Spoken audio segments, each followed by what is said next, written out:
नमस्कार प्यारे साथियों, मैं अशोक कुमार एक बार फिर से आप सभी का इस ऑनलाइन प्लेटफॉर्म पर हार्दिक स्वागत करता हूं। तो एक बार जो भी हमारे साथ लाइव जुड़े हुए हैं, आवाज वगैरह बिल्कुल ठीक सुनाई दे रही है आप सभी को क्या? क्योंकि थोड़ा सा क्या है, वॉइस की प्रॉब्लम आ रही थी कि सभी जो भी स्टूडेंट थे वो बोल रहे थे वॉइस कम आ रही है। ठीक है, तो आज आपको बिल्कुल ओके सुनाई दे रहा होगा सब कुछ। तो हम कर रहे हैं इलेक्ट्रिसिटी थ्योरी के मोस्ट इंपॉर्टेंट क्वेश्चंस की प्रैक्टिस, जिसके अंदर हमारा टारगेट रहेगा 1000 क्वेश्चंस की हमें प्रैक्टिस करनी है। काफी बच्चे ये बोल रहे थे भी साथ साथ में, जी हमें सिर्फ क्वेश्चंस की ही प्रैक्टिस करवाएं, थ्योरी ना बताएं। ये आपकी बिल्कुल गलत थिंकिंग होगी, थ्योरी ना बताएं तो। क्योंकि मेन बात क्या है, जैसे कि हमारे पास यहाँ पर 1000 क्वेश्चन हमें प्रैक्टिस करने हैं। मान लीजिए कोई भी हम एक क्वेश्चन डिस्कस कर रहे हैं, उसके एक्स्ट्रा बातें कम से कम आपको 5 बातें एक्स्ट्रा बताता हूं, तो आप देखिए एक से आपको 5 क्वेश्चन और सीखने को मिल रहे हैं। बार बार चीजें पढ़ेंगे तब जाकर याद हो जाएगी चीजें, और बार बार पढ़ना ही क्या यानी कि रिविजन कर रहे हैं एक किस्म से हम ये। ठीक है, तो आपका थोड़ा सा ये जो माइंड है उसको चेंज कीजिए। और जो भी मैं आपको साथ साथ में क्वेश्चंस की प्रैक्टिस करवा रहा हूँ, ये मत समझिए भी हम डेली के 10 क्वेश्चंस प्रैक्टिस कर रहे हैं। 10 का मतलब नहीं है 10 के साथ में मैं आपको 5 एक्स्ट्रा बातें भी बता रहा हूं। तो मान लीजिए टोटल हमारे पास डेली के 50 क्वेश्चन हम क्या है इनकी प्रैक्टिस कर रहे हैं। ठीक है, और लगभग 30 मिनट के अंदर यानी मान लीजिए आधे घंटे के अंदर 50 क्वेश्चन करना ठीक है हमारे लिए, बिल्कुल ओके चल रही है बिल्कुल क्लास हमारी। तो उम्मीद करता हूं ये बात आप समझ गए होंगे, और काफी नए नए क्वेश्चंस आपको देखने को मिलेंगे। जब तक एग्जाम नहीं होगा तब तक यह क्लास को हम ऑफ नहीं करेंगे। ठीक है, तो उम्मीद रहेगी क्लास को हम लगातार कंटिन्यू रखेंगे। तो अधिक जानकारी के लिए आप ज्वाइन कर सकते हो केटीपी क्लासेस ऐप को, और यहाँ पर अलग अलग प्रकार के कोर्सेज चल रहे हैं, और आप इस नंबर पे क्या है व्हाट्सअप कर सकते हो अगर आपको कोई भी किसी प्रकार का कोई डाउट हो तो। चलिए फिर स्टार्ट करते हैं सबसे। तो पहला है हमारे पास, ये तो हमने कल डिस्कस कर लिया था 46 नंबर, उसके बाद 47 भी कर लिया था। ठीक है, 48 भी, और हमने लगभग क्या है कितने क्वेश्चन किए थे? हाँ जी ठीक है, यहाँ पर तक हमने क्या है 50 शायद 5 नंबर क्वेश्चन कर लिया था। यहाँ पर शायद नंबरिंग में मिस्टेक हो गई, बट कोई बात नहीं, हमें तो इस क्वेश्चन से आगे कंटिन्यू करना है, नंबरिंग से कोई मतलब नहीं है। तो देखिए सबसे पहला क्वेश्चन आपको स्क्रीन पे दिखाई दे रहा है, आज का ये फर्स्ट क्वेश्चन है। ठीक है, आज का ये फर्स्ट क्वेश्चन है, तो इसका आंसर आप जल्दी रिप्लाई करें जो भी लाइव हमें देख रहे हैं। तो इस क्वेश्चन का आंसर क्या होगा, रिप्लाई कर दें। तो यस मैं वेट कर रहा हूं। 4 बिट काउंटर के लिए कितने फ्लिप फ्लॉप की परिपथ की आवश्यकता होती है? आपको कितने फ्लिप फ्लॉप चाहिए?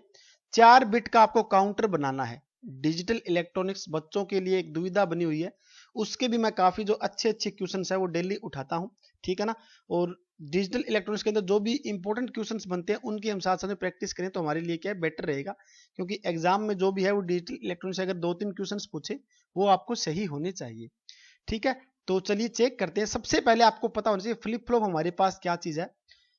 फ्लिप फ्लॉप यानी एफ से हम इसे लिखते हैं। फ्लिप फ्लॉप की बात करें तो यह हमारे पास क्या है बेसिक मेमोरी एलिमेंट होता है। सबसे पहले आपको पता होना चाहिए फ्लिप फ्लॉप क्या होता है, एक बेसिक मेमोरी एलिमेंट होता है यानी कि तत्व होता है। ठीक है, ये आपको ध्यान रखना है।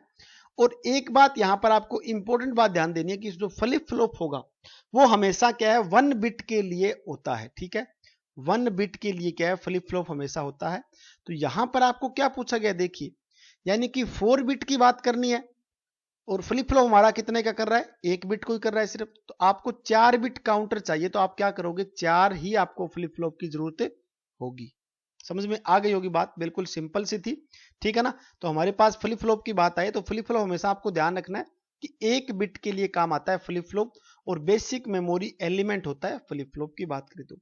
अलग अलग हमारे प्रकार के फ्लिप फ्लॉप होते हैं, एसआर फ्लिप फ्लॉप है, डी फ्लिप फ्लॉप है, जेके फ्लिप फ्लॉप है। ठीक है ना, तो ये अलग बातें, थोड़ी सी ज्यादा थ्योरी की बात हो जाएगी, बट हमारे लिए ये बातें मुख्य आपको पता होनी चाहिए। चलते हैं नेक्स्ट क्वेश्चन पे। उम्मीद करता हूं आपको समझ में आ गया होगा। अगला क्वेश्चन आपको स्क्रीन पे दिखाई दे रहा है, क्वेश्चन नंबर 2। आज का क्वेश्चन नंबर 2 है a प्लस बी। ठीक है, यहां पर क्या दिया हुआ है a plus B is equal to Y, किसका बुलियन समीकरण है? आपको यह बताना है किसका बुलियन समीकरण होगा a प्लस बी। ठीक है, तो जिस भी बच्चे ने गेट के बारे में पढ़ा हुआ है, हमारे पास अलग अलग प्रकार के गेट होते हैं, उनके बारे में आपने पढ़ा है, तो यहां पर आप इसका आंसर आराम से दे सकते हो, बिल्कुल सिंपल से होती हैं सारी बातें। तो चलिए थोड़ी सी मैं आपको इसके बारे में बता देता हूं बातें क्या रहेगी। हमारे पास एक तो होता है सबसे पहले नोट गेट। ठीक है, एक हमारे पास होता है कौन सा एंड गेट। ठीक है, एक हमारे पास कौन सा होता है और गेट होता है। 3 प्रकार के सबसे पहले हमारे पास जो गेट बनेंगे, इनको हम क्या बोलते हैं, इनको हम बोलते हैं बेसिक गेट, ठीक है ना। ये हमारे पास कौन से गेट होते हैं, ये होते हैं बेसिक गेट। अब बात करें नोट गेट की, ये हमारे पास नोट गेट को हम इन्वर्टेड गेट भी बोलते हैं, ठीक है। इन्वर्टेड यानी कि इनवर्स का काम करता है ये। इनवर्स का काम मतलब जीरो देंगे तो आगे ये वन बना देगा, अगर यहां पर इसको वन देंगे इनपुट में तो आउटपुट में हमें क्या दे देगा, ये जीरो दे देगा, यानी इन्वर्ट का काम कर रहा है जो हमारे पास नोट गेट है। नोट गेट बनता कैसे आप सभी को पता होगा, इस तरह से क्या है, यहां पर बबल लगेगा और ये हमारे पास नोट गेट बन गया, ठीक है। एंड गेट की बात करें, यहां पर आपको डी दिखाई दे रहा है तो बस आप डी बना दीजिए, बस सिंपल सा है, ठीक है। और इस डी का यहां पर थोड़ा सा इसको रफ कर देते हैं, तो ये हमारे पास डी प्रकार का दिखाई देगा, वो हमारे पास एंड गेट होता है। इसमें क्या बातें होती है, ए और बी दो हमारे पास जो इनपुट रहेगी, आउटपुट में आपको क्या मिलेगा, आउटपुट में हमारे पास एंड के अंदर एडिशन नहीं होगा, y बराबर क्या होगा, ए डैश बी रहेगा, ठीक है, ए डॉट बी, ठीक है। यहां पर क्रॉस भी लगा सकते हो, यानी कि यहां पर क्रॉस रहेगा साथ में। और गेट की बात करें, और गेट में हमारे पास क्या होता है, इस तरह से क्या है, ये बनेगा हमारे पास और गेट का सिंबल, और इसके अंदर क्या रहेगा, अगर ए इनपुट दे रहे हैं, ये हमारे पास बी है, आउटपुट में क्या मिलेगा, आउटपुट में हमें मिलेगा ए प्लस में बी, आउटपुट में मिल जाएगा, ठीक है। तो यहां पर आपको क्या दिया हुआ है, y बराबर ए प्लस बी, कौन से गेट की बात होगी, तो ये हमारे पास होगी और गेट की बात, ठीक है। थोड़ी सी इनकी बातें और करते हैं, यानी कि जो हमारे पास एक तो होता है NAND नैंड गेट, एक हमारे पास कौन सा होता है, ये नैंड हो गया, एक हमारे पास होता है नोर गेट। अगर इन दोनों गेट की बात करें, हमारे पास कौन से गेट होते हैं, ये होते हैं यूनिवर्सल गेट होते हैं, ठीक है ना। ये हमारे पास कौन से गेट है, यूनिवर्सल गेट है, आपको ध्यान रखना एग्जाम के अंदर बहुत बार पूछा गया है, ओके। तो ये हमारे पास सेकंड क्वेश्चन कंप्लीट हो गया है, सेकंड क्वेश्चन कंप्लीट हुआ। चलते हैं नेक्स्ट क्वेश्चन पे। नेक्स्ट क्वेश्चन की बात करें, यहां पर आपको स्क्रीन पे दिखाई दे रहा है क्वेश्चन नंबर 3, ठीक है। क्वेश्चन नंबर 3 का आंसर रिप्लाई करें, क्या इसका आंसर रहेगा। बिल्कुल सिंपल सिंपल से क्वेश्चन है और काफी बच्चों के लिए नए भी क्वेश्चन है, ठीक है। ये जो हमारा लेवल चल रहा है क्वेश्चंस का, सबसे पहले आप अपने माइंड में बिठा लीजिए, ये जो लेवल चल रहा है, हम क्वेश्चंस के सारे लेवल कर रहे हैं, ये हमारे पास क्या है, DMRC की बात करें, ठीक है, UPPCL जो हमारे पास TG2 का जो एग्जाम होता है, ठीक है, उसके बाद हरियाणा के अंदर HSSC ALM की बात करें, ठीक है ना, यानी कि टेक्नीशियन ग्रेड की बात करें, सारे क्या है, इनसे रिलेटेड ये सारे क्वेश्चंस है। कुछ एक बच्चे बोल रहे हैं कि ये थोड़े से टफ लेवल के नहीं है, टफ लेवल की बात करें तो जेई लेवल के अंदर क्या है, टफ थोड़े से आते हैं, हार्ड क्वेश्चन, वो भी इतने हार्ड नहीं होते जितने आप समझते हो, ठीक है ना। तो हमारा क्या बेसिक ही बातें चल रही है, तो आप थोड़ा सा ये माइंड में रखें। तो चलिए इसका आंसर क्या है, रिप्लाई कीजिए, इसका आंसर क्या रहेगा, प्योर सेमीकंडक्टर का ताप गुणांक होता है, आपको प्योर सेमीकंडक्टर का ताप गुणांक बताना है। ताप गुणांक की बात करें तो हमारे पास क्या क्या रहेगा, देखिए एक बार मैं चेक कर लेता हूं। तो देखिए हमारे पास क्या है, तीन जो हमारे पास एलिमेंट होते हैं, एक तो होता है सबसे पहले कंडक्टर की बात करते हैं, ठीक है ना, दिखाई दे रहा होगा सभी को एकदम सही।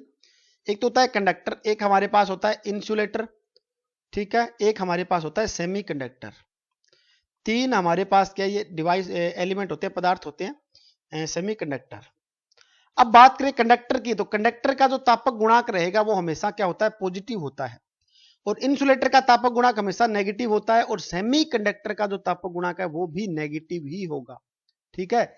ये बातें आपको ध्यान रखनी है। तो यहां पर यही पूछा गया है कि प्योर सेमीकंडक्टर का तापक गुणांक क्या होगा, तो नेगेटिव होगा, ठीक है। समझ में आपको आ गया होगा, तो बिल्कुल सिंपल सा था। यहां पर थोड़ा सा आप ये देख लीजिए, पॉजिटिव का मतलब क्या रहेगा कि अगर इसके अंदर तापमान बढ़ेगा, जो टेम्परेचर है वो ज्यादा होगा, तो इसका प्रतिरोध क्या हो जाएगा, कम हो जाता है, सॉरी बढ़ जाता है, कम नहीं बढ़ जाएगा, ठीक है ना।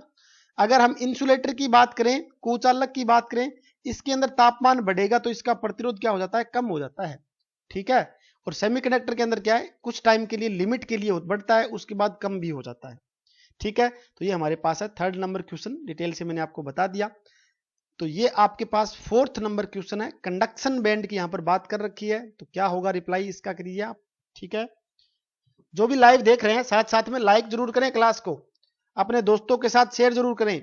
बहुत ही बढ़िया आपका सपोर्ट मिल रहा है, इसी तरह से सपोर्ट बनाने के लिए बहुत बहुत आपका धन्यवाद, ठीक है।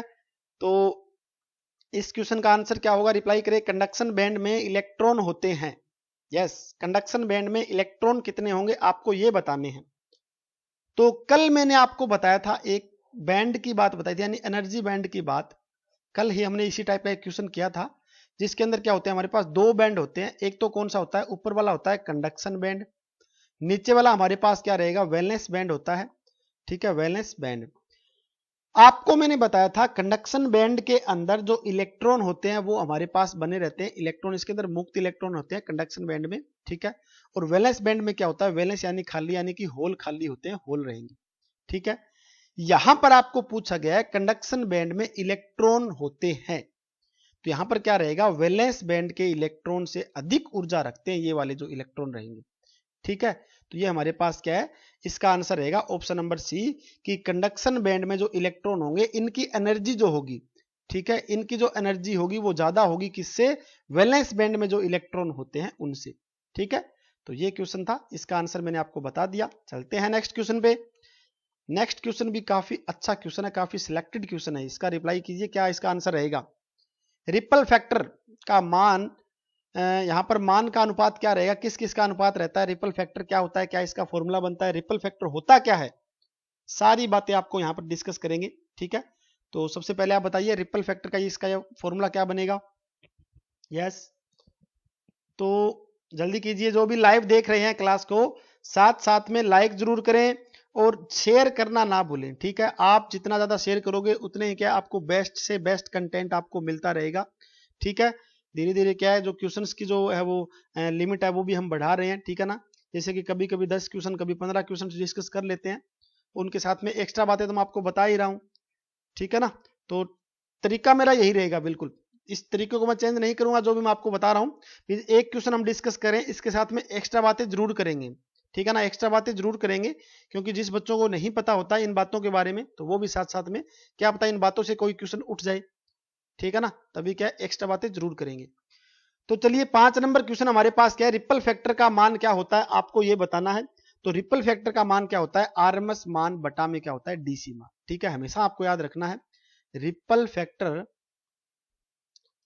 फैक्टर बराबर हमारे पास क्या रहता है, रिपल फैक्टर बराबर रहता है आरएमएस बटा में क्या रहेगा, डीसी। ठीक है, यहां पर आपको ये पूछ ले रिपल फैक्टर होता क्या है। तो रिपल फैक्टर आप सभी को पता है, रेक्टिफायर क्या काम करता है, कि रेक्टिफायर हमारे पास काम करता है, रेक्टिफायर की बात करें, रेक्टिफायर काम करता है एसी सप्लाई को डीसी सप्लाई में बदलता है रेक्टिफायर। ठीक है, यहां पर देखिए, मान लीजिए हमारे पास कोई एसी सप्लाई ये वाली है, इस सप्लाई को रेक्टिफायर ने क्या कर दिया, डीसी के अंदर बदलना है, बिल्कुल क्लियर डीसी में। लेकिन कभी भी आपको ये पूरी डीसी आपको नहीं मिलती। ठीक है, प्योर डीसी आपको नहीं मिलेगी, कुछ ना कुछ इसके अंदर क्या है, जो कंटेंट आपको एसी के कंटेंट भी इस तरह से देखने को मिल सकते हैं। तो जो हमारे पास आउटपुट के अंदर जो डीसी हमें मिल रही है, उसके अंदर जो कुछ ना कुछ मात्रा में एसी के कंटेंट हमें मिले, उन्हें ही हम क्या बोलते हैं, उन्हें बोलते हैं रिपल फैक्टर। ठीक है, समझ में आपको आ गया होगा, तो कम से कम होने चाहिए रिपल फैक्टर। ये हमारे पास क्वेश्चन नंबर 5 था, जो कि आरएमएस बटा में क्या रहेगा, डीसी रहता है। चलते हैं नेक्स्ट क्वेश्चन पे। नेक्स्ट क्वेश्चन, इसका आंसर आप रिप्लाई करें, नेगेटिव फीडबैक की बात है यहां पर। ठीक है, क्वेश्चन नंबर 6, क्वेश्चन नंबर 6 आपको दिया हुआ है। यस, क्वेश्चन नंबर 6 आपको दिया हुआ है, नेगेटिव फीडबैक एम्पलीफायर के इनपुट इंपीडेंस को, जो नेगेटिव फीडबैक है उसके एम्पलीफायर के इनपुट इंपीडेंस को क्या करता है, ये घटाता है, बढ़ाता है, प्रभावित नहीं करता, या फिर डैमेज ही कर देता है। ठीक है, तो इसका आंसर आप रिप्लाई करें, क्या इसका आंसर रहेगा। तो देखिए, नेगेटिव फीडबैक की बात करें, हमारे पास क्या है, अगर इसके एम्पलीफायर के इनपुट इंपीडेंस की बात करते हैं, यानी कि जेड इनपुट की बात करते हैं, तो जेड इनपुट इसके अंदर क्या रहेगा, इसके जो इनपुट इंपीडेंस रहेगा उसको बढ़ा देता है। ठीक है ना, तो आपको यह डायरेक्ट याद रखना है, इसका जो इनपुट इंपीडेंस को बढ़ा देता है कौन, नेगेटिव फीडबैक एम्पलीफायर। ठीक है, समझ में आ गई बातें, डायरेक्ट आपको ये बातें याद रखनी है। चलते हैं नेक्स्ट क्वेश्चन पे। हाँ, ये क्वेश्चन काफी इंपॉर्टेंट है, काफी बच्चों को पता नहीं होगा शायद, देखते हैं एक बार इसका आंसर क्या रिप्लाई रहेगा, चेक कीजिए। यस, कमेंट सेक्शन में इसका आंसर मुझे चाहिए, बिल्कुल रिप्लाई करें सभी जो भी लाइव देख रहे हैं क्लास को। शेयर करना, लाइक करना, लाइक काफी कम करते हैं बच्चे, लाइक जरूर करें साथ साथ में क्लास को। ठीक है ना, तो जो भी लाइव आ रहे हैं वो लाइक जरूर करें, लाइव करके क्या है अपनी अटेंडेंस यहाँ पर लगवा सकते हैं आप सभी। यस, तो इसका आंसर क्या रहेगा, रिप्लाई करें जल्दी। हमारे पास क्या दिया हुआ है इसके अंदर, इसके अंदर दिया हुआ है कि पावर फैक्टर मापने के लिए कौन सा ब्रिज यूज किया जाता है। थोड़ा सा घुमाकर क्वेश्चन पूछा गया है, कल ही हमने इसकी बातें थोड़ी डिस्कस की थी, बट कोई बात नहीं, देखते हैं किसका आंसर सही रहेगा।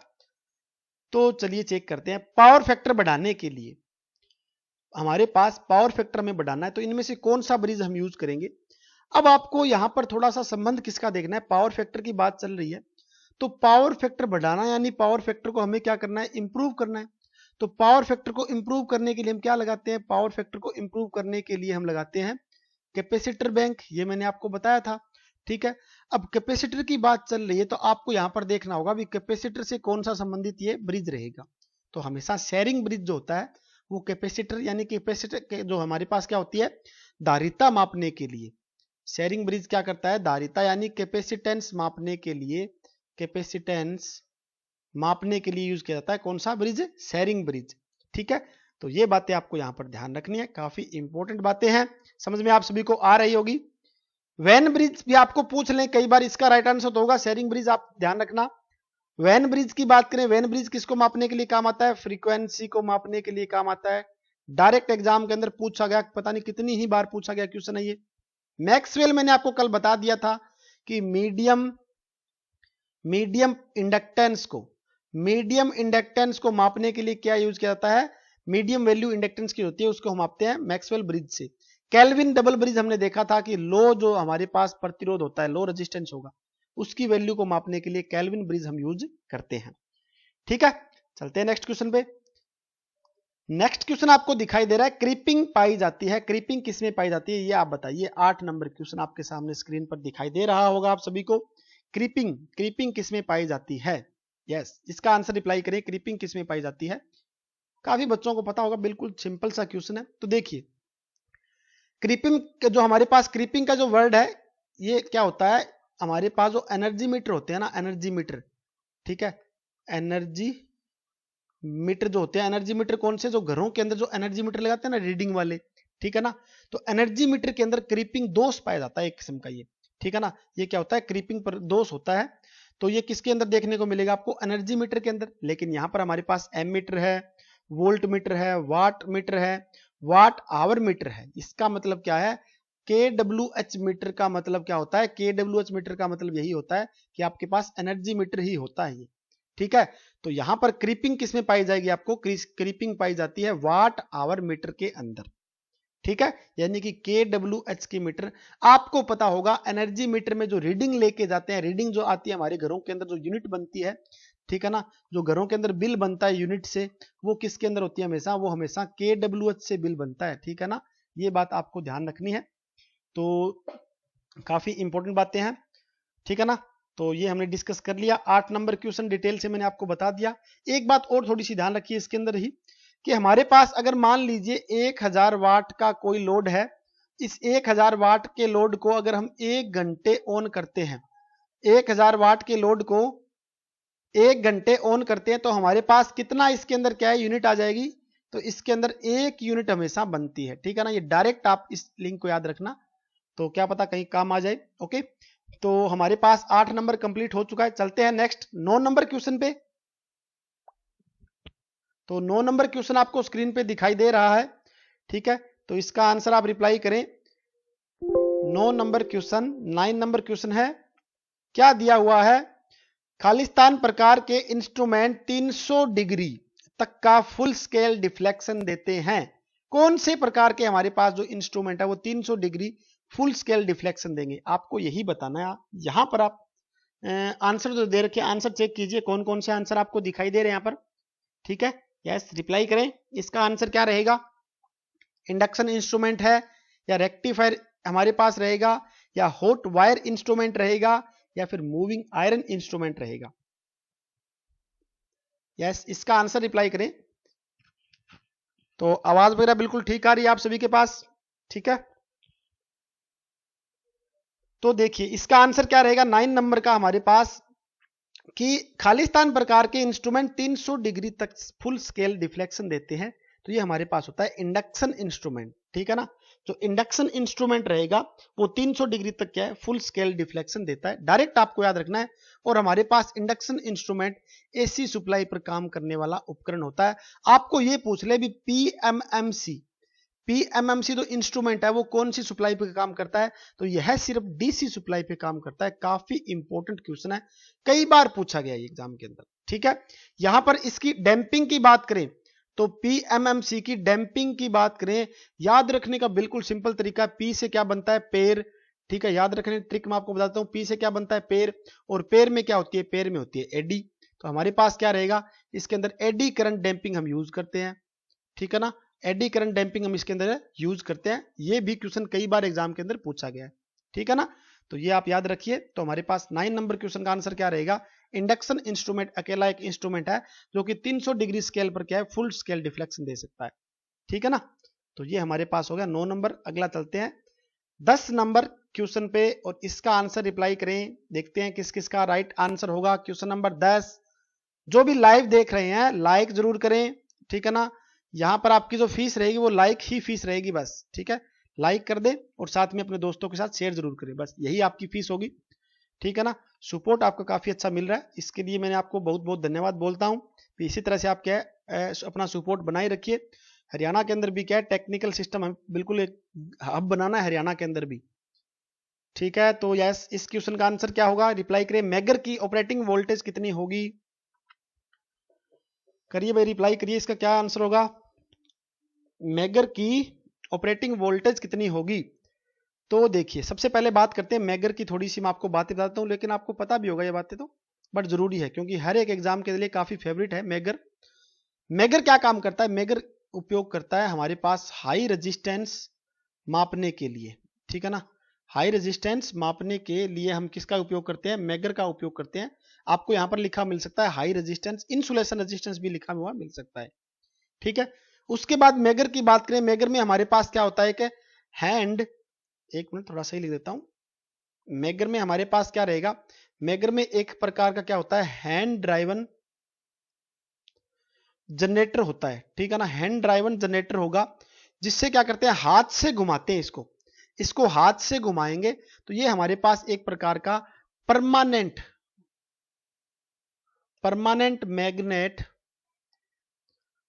मैग्नेट डीसी जनरेटर इसके अंदर होता है, ठीक है।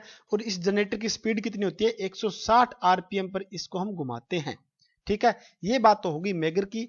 यहां पर ऑपरेटिंग वोल्टेज पर कितने पर काम करेगा, ये करेगा 100 वोल्ट पर ये काम करता है, ठीक है। तो याद रखना 100 वोल्ट पर ये काम करेगा मैगर, तो इसकी ऑपरेटिंग वोल्टेज होती है 100 वोल्ट, ठीक है। समझ में आपको सभी को आ गया होगा, बिल्कुल। चलते हैं नेक्स्ट क्वेश्चन पे। नेक्स्ट क्वेश्चन क्या दिया हुआ है, तो आपको स्क्रीन पर दिखाई दे रहा है, कौन सा सेमीकंडक्टर पावर इंस्ट्रूमेंट करंट चालित इंस्ट्रूमेंट नहीं होता है। आपको यह बताना है भी कौन सा सेमीकंडक्टर पावर इंस्ट्रूमेंट करंट चालित इंस्ट्रूमेंट नहीं है, जो करंट से चालित नहीं होगा। आपको यह बताना है, यहां पर रिप्लाई करें, इसका आंसर क्या रहेगा। तो देखिए सबसे पहले हमारे पास क्या होता है, एक थारिस्टर होता है, एक होता है जीटीओ, एक क्या होता है, ट्राइक होता है। ये तीनों जो हमारे पास जो इंस्ट्रूमेंट है वो क्या होते हैं हमारे पास, वो करंट चालित यानी कि करंट से ट्रिगर्ड होते हैं, ठीक है ना। ये सारे क्या होते हैं, ये हमारे पास तीनों प्रकार के डिवाइस है, वो करंट ट्रिगर्ड डिवाइस होते हैं, ठीक है। और मोसफेट की बात करिए, हमारे पास वोल्टेज ट्रिगर्ड डिवाइस होता है, ठीक है ना। वो होता है वोल्टेज ट्रिगर्ड डिवाइस, ये होता है हमारे पास मोसफेट, ओके। तो ये बातें तो आपको समझ में आ गई होगी, एक्स्ट्रा बात मैंने आपको बता दी। तो यहां पर हमारे पास क्या होगा, इसका राइट आंसर कि मोसफेट है वो करंट चालित डिवाइस नहीं होता। जो थारिस्टर है, जीटीओ है, ट्राइक है, ये सारे क्या है, करंट ट्रिगर्ड डिवाइस होते हैं, ठीक है। तो ये 11 नंबर क्वेश्चन था। चलते हैं 12 नंबर क्वेश्चन पे, स्क्रीन पे आपको दिखाई दे रहा है। यस, रिप्लाई करें। एससीआर सिलिकॉन का बना हुआ होता है क्योंकि यह है, एससीआर को हम सिलिकॉन का क्यों बनाते हैं, रिप्लाई करें, इसका आंसर क्या होगा। एससीआर को सिलिकॉन का क्यों बनाते हैं, रिप्लाई करें, इसका आंसर क्या होगा। एससीआर की फुल फॉर्म आपको पता होनी चाहिए क्या होती है। यस, एससीआर की फुल फॉर्म क्या होती है, सिलिकॉन कंट्रोल्ड रेक्टिफायर, ठीक है। सिलिकॉन कंट्रोल्ड रेक्टिफायर इसकी फुल फॉर्म होती है एससीआर की, ओके। रिप्लाई करें। इसके अंदर इसका आंसर क्या होगा SCR का, तो हमारे पास इसका आंसर क्या रहेगा, SCR के अंदर सिलिकॉन हम यूज करते हैं क्योंकि इसके अंदर मिनिमम लीकेज करंट के लिए बना होता है सिलिकॉन हमेशा, ठीक है ना। SCR को हम जर्मेनियम का क्यों नहीं बनाते, क्योंकि जर्मेनियम में लीकेज करंट क्या होता है, अधिक होता है, ठीक है, और SCR के अंदर लीकेज करंट क्या होता है, हमेशा कम होता है। ये बातें आपको ध्यान रखनी है। तो चलते हैं नेक्स्ट क्वेश्चन पे। नेक्स्ट क्वेश्चन हमारे पास क्या दिया हो, बिल्कुल सिंपल सा क्वेश्चन है, ठीक है। तो 13 नंबर क्वेश्चन, 3 प्रतिरोध दे रखे हैं 4 ओम के, एक त्रिभुजा आकार में जोड़ रखा है, ठीक है, 4 ओम के एक त्रिभुजाकार में जोड़ा हुआ है। तो किसी भी दो कोणों में, ठीक है ना, किसी भी दो कोणों में कुल प्रतिरोध की गणना करें। ये आप रिप्लाई करें, इसका आंसर क्या होगा, किसी भी दो कोने में आपको रिप्लाई करना है। तो वेट करते हैं, सबसे पहले आंसर किसका आएगा। यस, सबसे पहले आंसर किसका मिलेगा, वेट कर लेते हैं एक बार। लाइक शेयर जरूर करें, ठीक है, आप शेयर करोगे तभी जो हरियाणा के अंदर जो बच्चे एलएम की तैयारी कर रहे हैं, ठीक है, और जो भी अभी पंजाब के अंदर वैकेंसीज निकली हुई है उसकी तैयारी कर रहे हैं, और जो भी इलेक्ट्रिशियन सब्जेक्ट है उसकी तैयारी कर रहे हैं, तो वो हमारे साथ जुड़ सकेंगे, तो वो साथ साथ में क्या है अपनी तैयारी को क्या है बेहतर कर पाएंगे, ठीक है। तो उनको भी आप शेयर कीजिए। तो देखिए इसका आंसर क्या रहेगा, हमारे पास 13 नंबर क्वेश्चन है। इसमें क्या दिया हुआ है कि 3 प्रतिरोध है, 3 प्रतिरोध 4-4 ओम के, यानी कि हम बना देते हैं, पहले ये सर्किट बना देते हैं। ये बन गया एक त्रिभुज हमने बना दी, और 3 प्रतिरोध हमारे पास है 4 ओम का, 4 ओम का, 4 ओम का। किसी भी दो कोने की बात करें, हमने दो कोने ये ले लिए, ठीक है। आपको मैंने क्या बता रखा है, जहां पर करंट सेम रहेगा वो तो हमेशा होता है सीरीज के अंदर। आप याद रखिए, थोड़ी सी बात मैं लिख देता हूं। सीरीज में क्या रहता है, सीरीज में करंट रहता है आई सेम रहेगा, ठीक है, और पैरेलल के अंदर करंट क्या रहता है, पैरेलल के अंदर करंट क्या होता है, डिवाइड होता है, ठीक है, डिवाइड हो जाता है। तो यहां पर देखिए सबसे पहले करंट यहां से शुरू हुआ, एक साइड में ये चला गया करंट I1, दूसरी साइड में हमारे पास चला गया I2 करंट, ठीक है। यहां पर दो भागों में करंट डिवाइड हो रहा है, मतलब ये जो पूरी लाइन है और ये लाइन तो है पैरेलल के अंदर, लेकिन जो I1 करंट है वो ही किसके अंदर जा रहा है, ये 4 ओम के अंदर जा रहा है। तो यानी ये दोनों किसके अंदर हो गए, सीरीज के अंदर। तो 4 और 4 जोड़ेंगे सीरीज के अंदर, क्या बन जाएगा, 4 और 4 जोड़ने के बाद 8 ओम बन जाता है। नीचे 4 ओम आपको एक दिखाई दे ही रहा है, तो ये 4 ओम हमारे पास एक है। इन दोनों को हमने इस तरह से जोड़ दिया, ठीक है, ये दोनों सिरे हमारे पास है। अब आपको यहां पर दिखाई देंगे एक करंट ये चला गया, एक करंट ये चला गया, दोनों आपको पैरेलल में दिखाई देते हैं। तो 8 गुणा में क्या रहेगा 4, 8 प्लस में क्या रहेगा 4, 8 चौके 32, 8 और 4 कितने हो गए 12, ठीक है। सोल्व करोगे तो 12 दूनी 24, 12 तिया 36, यानी 12 दूनी 24, ठीक है, 2.6 इसका राइट आंसर होगा। ओके, तो ये हमारे पास इसका आंसर रहेगा, option number 3 is right answer, ठीक है, समझ में आ रहा होगा सभी को। तो चलते हैं नेक्स्ट क्वेश्चन पे। नेक्स्ट क्वेश्चन आप सभी को दिखाई दे रहा है स्क्रीन पे कि वायर बाउंड रेजिस्टेंस सिर्फ तभी प्रयोग किए जाते हैं जब, यानी वायर बाउंड हमारे पास रेजिस्टेंस है उनको कब हम प्रयोग करते हैं, क्या कंडीशन होनी चाहिए वायर बाउंड रेजिस्टेंस की। कंडीशन यही होनी चाहिए कि आपके पास अधिक पावर रेटिंग की जरूरत हो, वहां पर हम क्या है वायर बाउंड रेजिस्टेंस का हम यूज करते हैं, ठीक है ना। तो ये बिल्कुल सिंपल सा था जो हमने डिस्कस यहां पर कर लिया है। अगला हमारे पास क्वेश्चन आपको स्क्रीन पे दिखाई दे रहा है 15 नंबर, जो कि आज का लास्ट क्वेश्चन होगा। एक डिवाइस जो नेगेटिव रेजिस्टेंस विशेषता नहीं दर्शाता है। यस, इसका राइट आंसर देखते हैं कौन कौन इसका राइट आंसर करेगा, ठीक है। इसका राइट आंसर क्या होगा चेक करते हैं एक बार, कौन कौन जो स्टूडेंट है इसके राइट आंसर करेंगे। यस, ये आप इनको ये मत समझना सारे क्वेश्चंस बिल्कुल हल्के हैं, हल्के क्वेश्चन नहीं है। किसी भी एग्जाम को आप उठा के देखोगे, यानी कि सारे क्वेश्चंस आपको किसी ना किसी एग्जाम के अंदर देखने को मिल जाएंगे, ठीक है। सारे क्वेश्चंस क्या है जो पीछे जो प्रीवियस ईयर एग्जाम हुए उनसे मैंने उठा रखे हैं, ठीक है ना। तो सारे इंपॉर्टेंट ही बातें चल रही है। यस, इसका आंसर आप रिप्लाई करें, इसका आंसर क्या होगा, एक डिवाइस जो नेगेटिव रेजिस्टेंस विशेषता नहीं दर्शाता है। यस, नेगेटिव रेजिस्टेंस विशेषता नहीं दर्शाता है, इसका आंसर आप रिप्लाई करें। तो हमारे पास इसका आंसर क्या रहेगा, डीसी मोटर एक ऐसी डिवाइस है जो कि नेगेटिव रेजिस्टेंस विशेषता नहीं दर्शाती है, ठीक है। नेगेटिव रेजिस्टेंस जो विशेषता है वो नहीं दर्शाती है, तो ये पॉइंट आपको ध्यान रखना है। तो हमारे पास ये हो गया आज के टोटल 15 क्वेश्चन, ठीक है। उम्मीद करता हूं आप सभी को अच्छी तरह से समझ में आ गए हैं। थोड़ी सी आपके लिए क्या जानकारी है वो मैं आपको यहाँ पर शेयर कर देता हूं। 1 मिनट जस्ट वेट। ठीक है, तो यहाँ पर आप सभी क्या है, अधिक जानकारी के लिए मैंने आपको यहाँ पर बता दिया, ज्वाइन कर सकते हो केटीपी क्लासेस। केटीपी क्लासेस पे आप सभी के लिए एक जबरदस्त मैं क्या है टेस्ट सीरीज में लेकर आया हूं, जो कि HSSC एलम से संबंधित है। ठीक है ना, जो भी बच्चे हरियाणा लाइनमैन की तैयारी कर रहे हैं तो वो क्या है इस टेस्ट सीरीज को ज्वाइन कर सकते हैं। आप डाउनलोड करोगे केटीपी क्लासेस को, वहां पर आप जाओगे टेस्ट HSSC